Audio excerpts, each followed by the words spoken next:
Bonsoir à tous et bienvenue sur le plateau d'Un cœur qui écoute, votre émission de spiritualité. Aujourd'hui, je vous invite à découvrir le parcours singulier de Pauline Jourdan. Bonjour Pauline. Bonjour.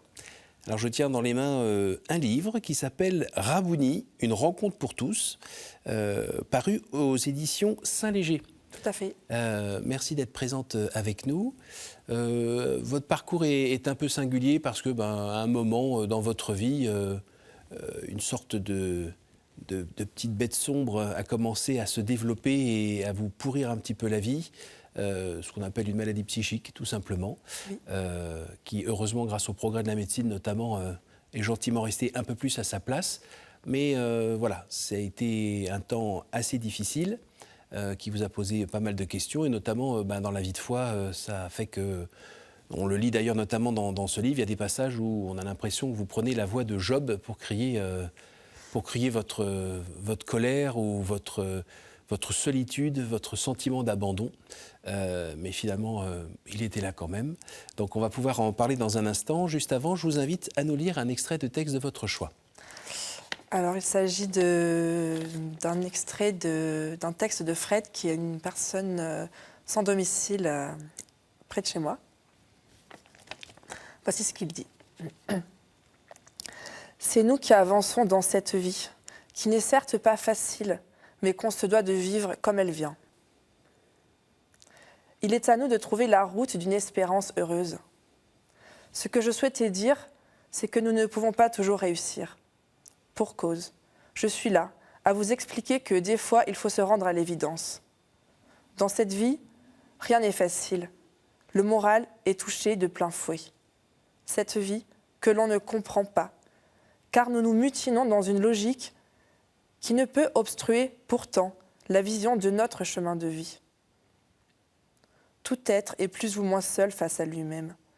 Mais, sans le savoir, des contacts se créent. Et là, vous retrouvez un semblant de sérénité.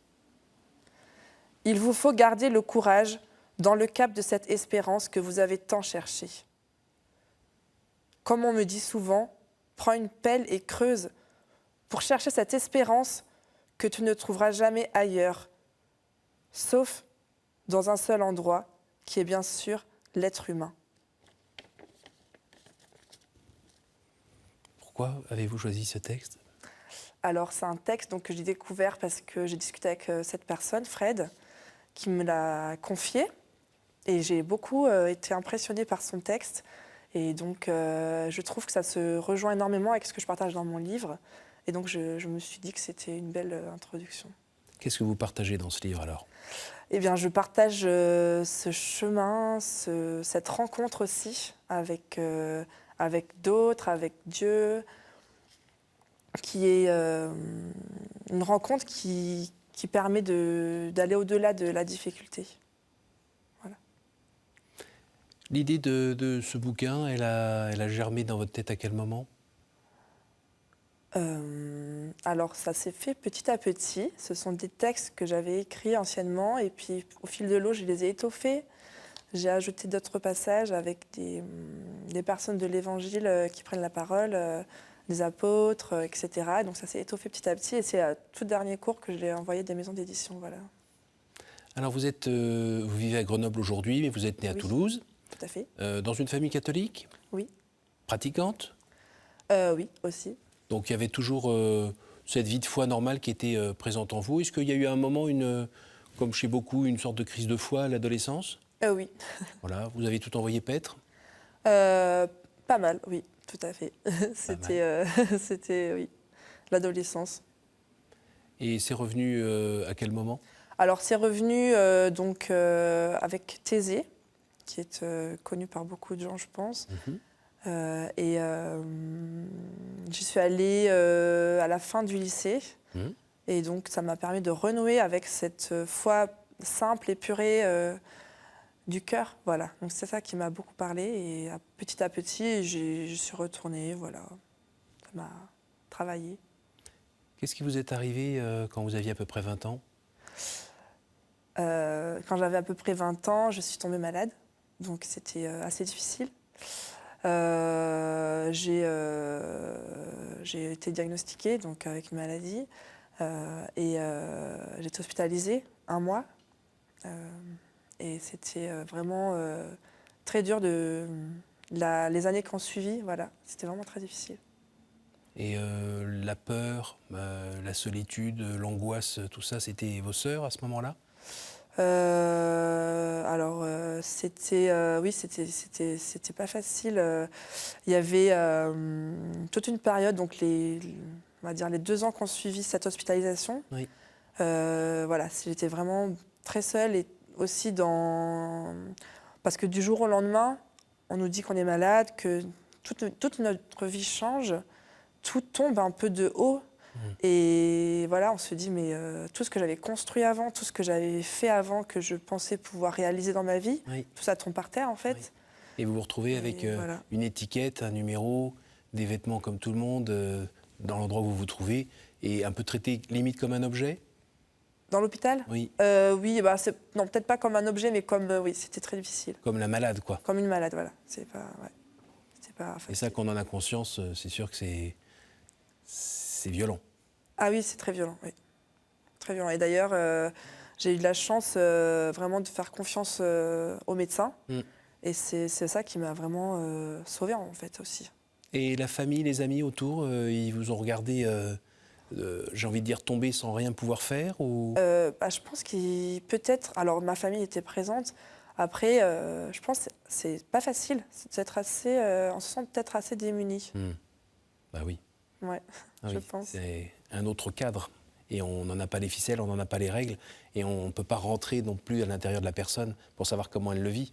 Déjà même les psychiatres et autres, les hommes de l'art et les femmes de l'art ont déjà du mal. Oui. Donc la famille, elle est là en plus avec son filtre affectif.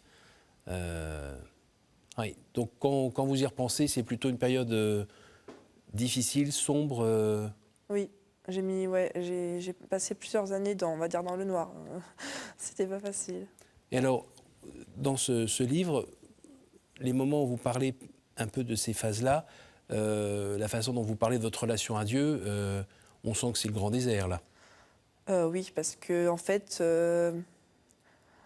alors je saurais pas l'expliquer vraiment, mais du moment où j'ai été malade, je ressentais plus la présence de Dieu. Quand j'allais dans l'église, c'était totalement vide, enfin le ressenti. Oui. Et je comprenais pas. Et ma seule prière était muette. C'était pas possible en fait de sortir des paroles envers Dieu de mon cœur, ça ne marchait pas. Et le seul mot qui pouvait sortir, c'était Jésus. Et ça s'arrêtait là. Je ne pouvais pas aller au-delà. Voilà. Et quand vous le relisez aujourd'hui, vous comprenez quoi? C'est un peu un mystère parce que j'étais dans l'attente, donc je ne peux pas dire que j'étais coupée, moi, de Dieu. Mais par contre, je n'arrivais pas du tout à être en lien. Je ne peux pas l'expliquer. Peut-être que ce que je vivais était tellement difficile que la seule parole que Dieu pouvait me donner, c'était son silence, peut-être. Et vous aviez encore l'assurance qu'il était là, même s'il ne répondait pas? Je croyais en Dieu, Oui. mais par contre, je ne savais pas où il était. Oui. Voilà. Oui, merci mon Dieu d'avoir quand même gardé le côté de croire en lui. Oui, c'est ça, ouais.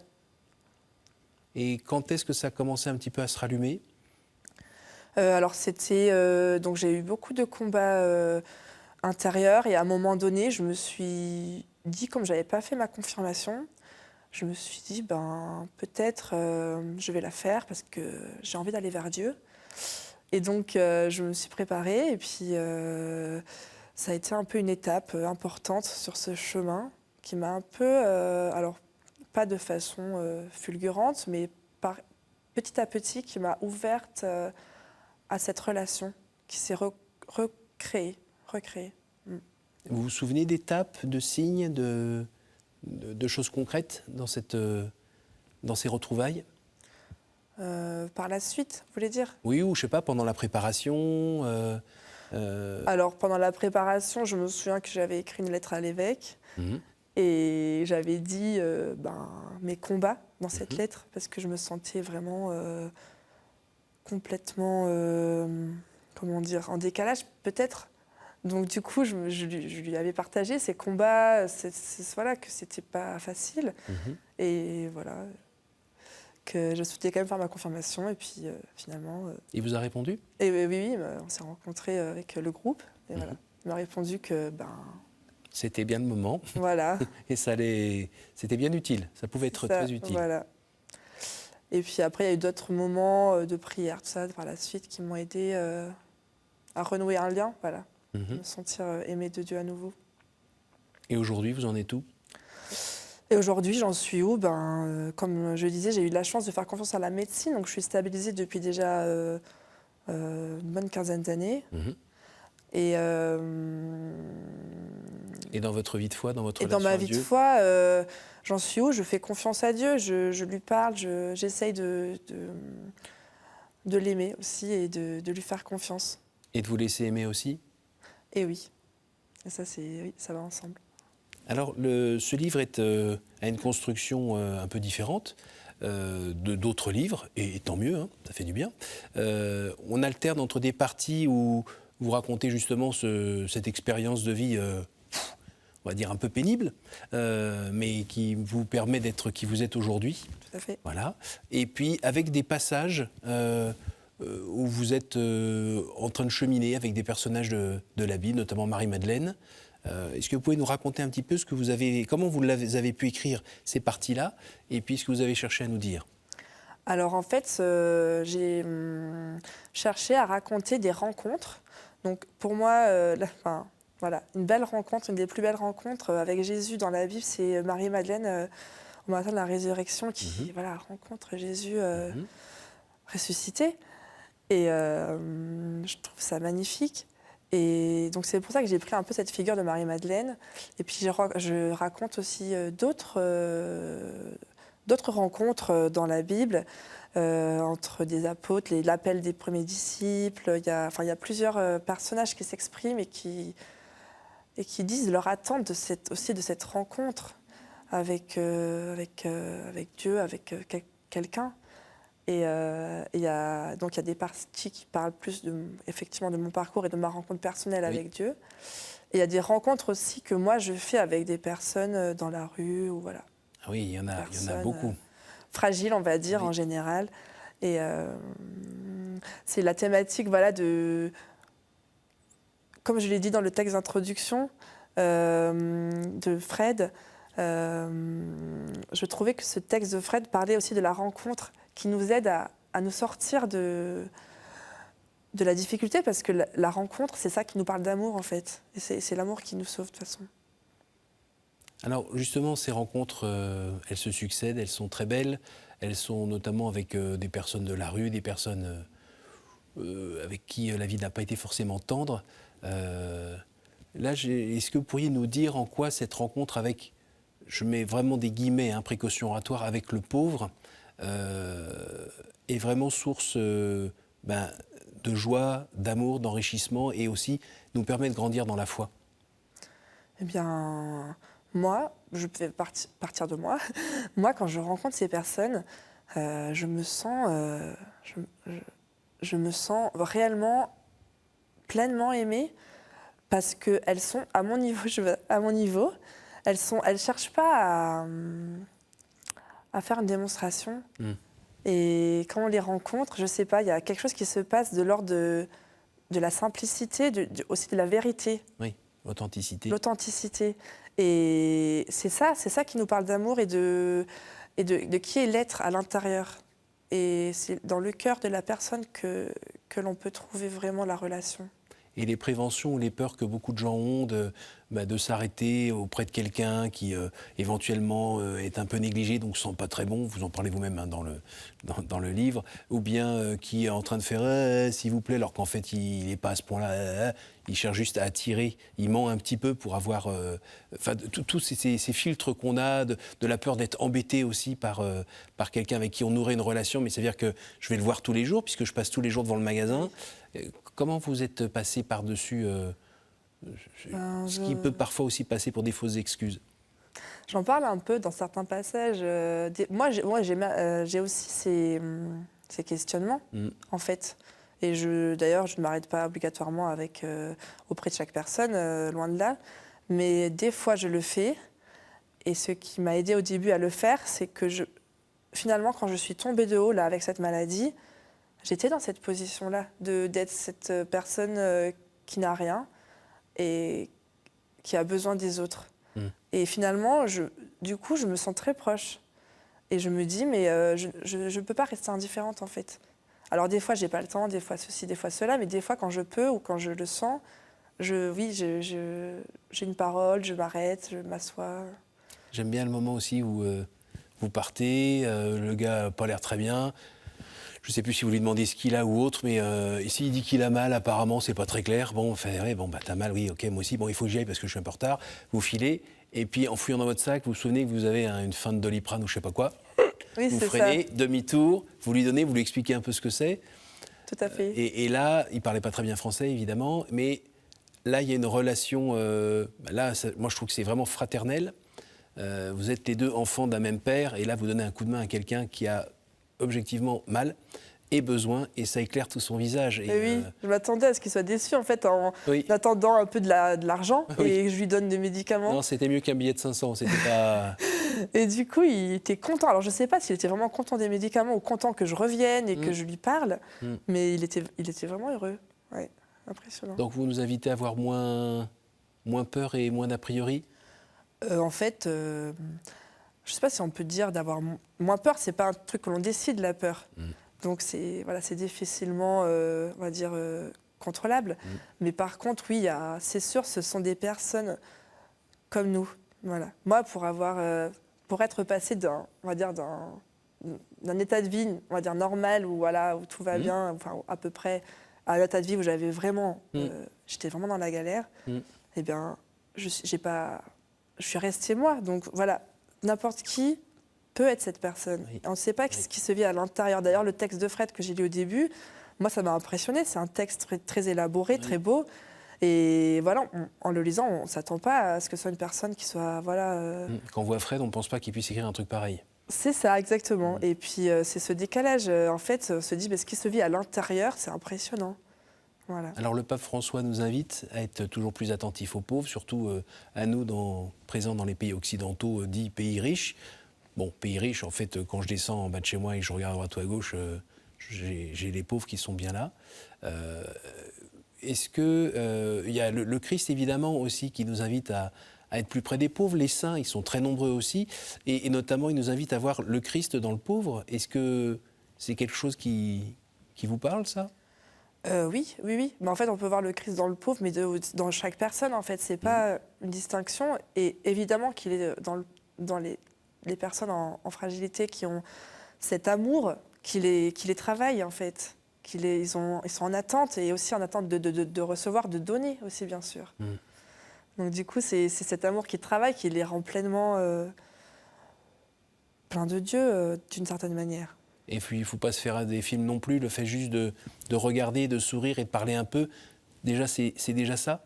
Oui, je pense. Parce qu'on ne peut pas changer la vie des gens non plus ?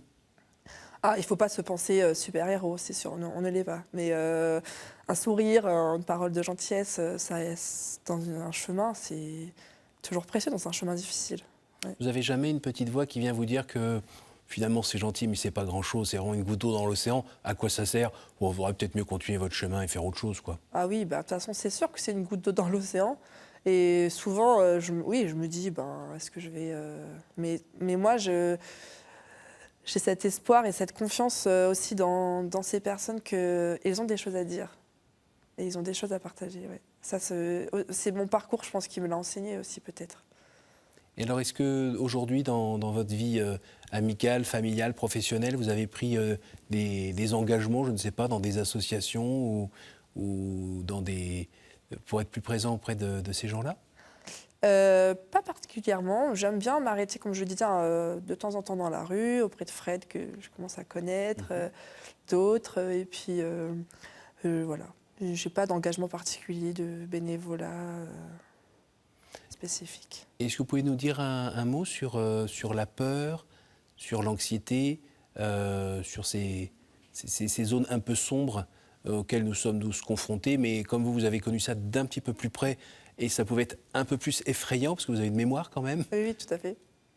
Eh bien, en fait, c'est un peu paradoxal, mais ce que j'ai pu expérimenter quand on est vraiment dans le noir, dans la nuit totale, comme j'ai pu l'être, finalement, c'est dans cette nuit absolue que l'on peut trouver l'essence de notre espérance, parce qu'elle se cache là. Et en fait, c'est comme si elle était tellement cachée qu'on la cherche intérieurement jusqu'à la trouver. Parce on a besoin de cette espérance. Et comment la trouver si on ne l'a pas dans le noir, dans la nuit? Et finalement, au cœur de cette nuit, il y a la graine de notre espérance. Elle ressemble à quoi? Elle ressemble à quoi? Elle ressemble à la vie en nous qui veut vivre. Et peut-être c'est Dieu qui nous parle à cet endroit-là de notre nuit intérieure. Et ça s'incarne comment? C'est dans la perspective de sortir de cette situation un jour, ou dans la certitude de savoir que quand même quelqu'un vous aime, ou dans quoi en fait? Bah, je pense que pour chaque personne, c'est peut-être différent. Mm. Moi, c'était dans la certitude qu'il y a une vraie beauté dans la vie. Et même si des fois la vie est un peu défigurée par ce qui nous arrive ou par le mal que l'on peut voir, mais cette vie est belle malgré tout, même si elle est un peu défigurée, comme je disais, un peu cassée, mais elle demeure magnifique malgré tout. Et même si on a du mal à le voir, ça n'empêche pas son essence. Voilà.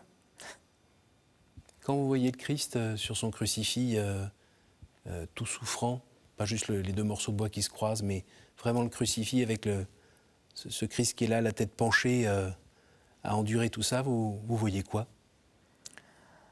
Ben, c'est vrai que Vous voyez qui? je vois celui qui est avec moi. Parce que moi-même, j'ai été dans la douleur. Et c'est je ne sais pas si c'est le mot, mais une chance incroyable qu'il était avec nous dans cet endroit-là. Parce que c'est tellement précieux d'être avec quelqu'un quand on est tellement en souffrance. Et qui sait de quoi vous parlez? Et qui a vécu ce que vous avez vécu? Voilà, exactement. Qui sait ce qu'on vit, en fait. D'accord. Et c'est pour ça, quand je disais tout à l'heure, peut-être dans ce silence de la foi, la seule parole de Dieu était justement cette présence. Mm. C'est peut-être ça aussi, cette présence sur la croix, qui est le moment de sa vie où il a été lui-même dans ce dénuement. Mm. Alors évidemment, on aimerait bien le Jésus qui sort sa baguette magique et qui arrête tout ça, et qu'on se retrouve comme avant. Oui, mais c'est pas comme ça. Non. Mais c'est pas comme ça que ça marche. C'est une construction, et la vie qu'on a reconstruite, qu'on a recréée, c'était pas la même qu'on avait avant, mais peut-être qu'elle est finalement beaucoup plus riche et beaucoup plus, oui, beaucoup plus profonde quelque part. C'est beau de pouvoir vous entendre dire ça, parce que parmi ceux qui nous regardent et qui sont aussi pour certains d'entre eux à traverser des étapes difficiles de leur vie, de vous entendre, vous, avoir un peu traversé les ravins de la mort, ça peut porter ce genre de phrase, ce genre de témoignage. Merci. Avec plaisir. On arrive à la fin de cette émission. Je vais vous demander par 3 fois de me dire un chiffre entre 1 et 10, s'il vous plaît. 3. Quel conseil donneriez-vous à quelqu'un qui aimerait rencontrer Dieu? Je dirais qu'il a déjà rencontré. Et s'il a le désir, je ne sais pas, il a le désir de le rencontrer. Et je ne sais pas, Dieu se donne à qui le cherche. Et ensuite, de passer à quelle étape, une fois que, je ne sais pas, d'ouvrir une Bible, de rencontrer un prêtre, d'aller dans une église? Là où il se sent le plus à l'aise, s'il préfère ouvrir une Bible, peut-être. Après, peut-être il peut aussi se tourner dans la prière, s'adresser à Dieu tout simplement, à l'intérieur de lui-même, avec ses mots, avec sa façon d'être. Je pense que c'est le plus facile, peut-être. J'ai bien retenu de votre témoignage, le seul mot qui venait, c'était Jésus. Oui, Juste l'appeler. c'est vrai. Encore une fois, entre 1 et 10, Eh bien, un 6. quelle image vous faites-vous du paradis? Ça, c'est une question surprenante. Quelle image me fait du paradis? L'amour, d'être dans l'amour, dans la réconciliation de toute notre vie. Une dernière? La une, Vous êtes sûr? je crois. Quelle est votre prière préférée? Ma prière préférée. J'aime beaucoup le Je vous salue Marie. Pourquoi? Pourquoi? C'est une prière simple, c'est une prière accessible à beaucoup et qui parle aussi de choses pas faciles, parce qu'on lui demande d'être là, de prier pour notre mort, enfin pour prier dans les moments difficiles de notre vie. Donc Oui. je pense que c'est une prière accessible à tout le monde et qui est pourtant très profonde. Merci beaucoup d'être venue jusqu'à nous, Pauline, pour nous donner votre témoignage. Je rappelle le titre de votre livre, Rabouni, point d'exclamation, une rencontre pour tous, paru aux éditions Saint-Léger. Merci d'être venu vraiment nous partager ce témoignage fort. Merci à vous tous pour votre fidélité. Vous pouvez retrouver cette émission sur notre site www.ktotv.com. Merci à la réalisation et à toute l'équipe qui a permis de faire cette belle émission. Et moi, je vous donne rendez-vous la semaine prochaine.